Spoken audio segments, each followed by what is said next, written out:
And I think the real answer is Jeffrey Epstein was working on behalf of intel services, probably not American.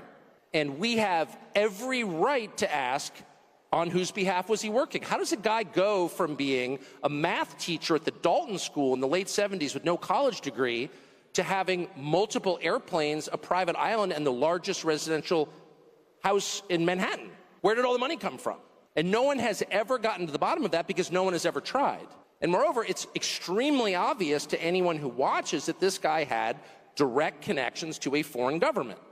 Now, no one's allowed to say that that foreign government is Israel because we have been somehow cowed into thinking that that's naughty. There is nothing wrong with saying that. There is nothing hateful about saying that. There's nothing anti-Semitic about saying that. There's nothing even anti-Israel about saying that. I've spent my entire life pretty much in Washington, where I knew and loved a number of people, including one very close person who worked at CIA. That has never prohibited me from saying, I think the CIA has done some horrible things, murdered a bunch of people, participated in the murder of a sitting U.S. president. It's got a whole trail of crimes. That doesn't make me a disloyal American. It doesn't make me anti-American in any sense. I was born here. My family's been here for hundreds of years. I love this country. That's why I live here. So criticizing the behavior of a government agency does not make you a hater. You're allowed to do that because you're not a slave, and you have a right to expect that your government will not act against your interests, and you have a right to demand that foreign governments not be allowed to act against your interests. That's not creepy. It shouldn't be forbidden.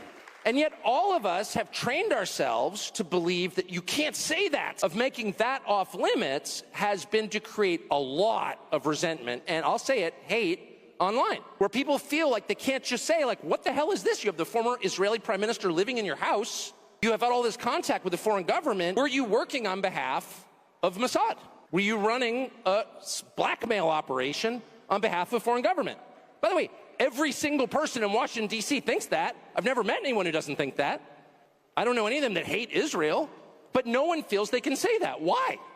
And I think the longer that we play along with it, the more subterranean and creepy and hateful the conversation actually becomes. So I think it's better just to say it right out loud. Did this happen?